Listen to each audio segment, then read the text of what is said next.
చెప్పండి.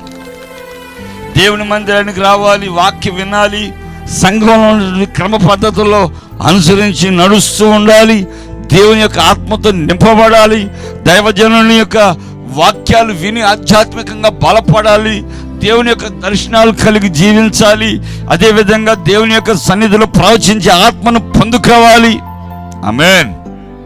Praise the lord. Hallelujah. ఆత్మ ఫలాలతో నింపబడాలి, ఆత్మవరాలతో నింపబడాలి. అప్పుడే నీవు జీవగ్రంథంలోనికి వచ్చేస్తావు. అప్పుడు గ్రంథాలు విప్పబడతాయి. ఆ జీవగ్రంథంలో నీ పేరుంది. చక్కగా పరలోకంలో అడుగు పెట్టావు, ప్రభువుని సంపాదించుకున్నావు. ఇక్కడ ధ్యాన భూమి లేకపోయినా, ఇక్కడ నీవు ఐశ్వర్యవంతురాలుగా ఉండకపోయినా, నిన్ను మాత్రం ఆయన బంగారపు వీధుల్లో నడిపిస్తాడు పరలోకంలో.